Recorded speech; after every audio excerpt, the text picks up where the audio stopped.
You actually can't recall the Mets No. winning anything. What keeps you going? The ballpark.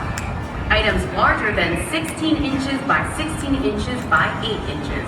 Hard-sided coolers, all-metal cans, glass bottles, open containers, commercial-grade audio, video, and photographic equipment, alcoholic beverages. How did you become a Mets fan? I had no choice. I was actually telling her on the train. My first picture of me as a kid was me in a 𝗬𝗁ance onesie. I was born in '87, April '87, so that's literally the spring of them just coming off a championship. So my mom just came to this country. She didn't have a team. Mets just won. All right, cool. We're Mets fans. And I guess I blame her, but I also am happy for it because I love the team. You would say your mom is the one who kind of introduced the love for the Mets to you? Yeah, I mean, the team. She just came to the country and they just won the World Series. So like, why wouldn't you not like the local team that just won? So I'm really happy about it. It's a really cool picture. I love that picture, and it's kind of like once I became older and started realizing who were my favorite teams. Once I saw that picture, I'm like, there's no way I can't. I had this picture of me in a 𝗬𝗁ance onesie. How could I not be a Met fan? So I've been a Met fan my whole life since then. You actually can't recall the Mets No. winning anything.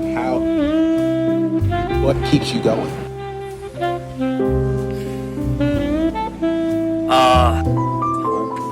Maybe one. I mean, we've been through the ringer. I mean, the World Series in '15 was amazing. The World Series in '01 was cool when I was in 8th grade. I hope, I don't know. Like, you know, they give us just enough. They give us just enough that we keep wanting to dive a little bit more. I always make sure I go to a couple games every year. I follow the team all the time.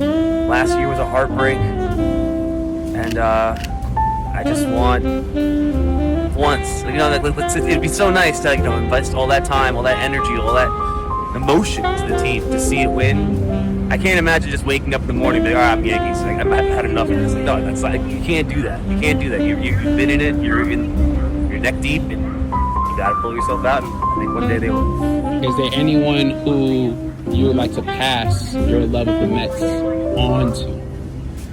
I'm a teacher, so as soon as my kids walk into my door, they see about 5 Mets posters on the wall. And even like my older students, they're like, oh, no. I'm like, nah, man, this is a Mets room. This is a Mets classroom. Respect the classroom. And it'll be funny because like I have a couple of students that are like, oh, I was watching TV the other day and I saw the Mets won. Just want to let you know. I'm like, hey, I see you.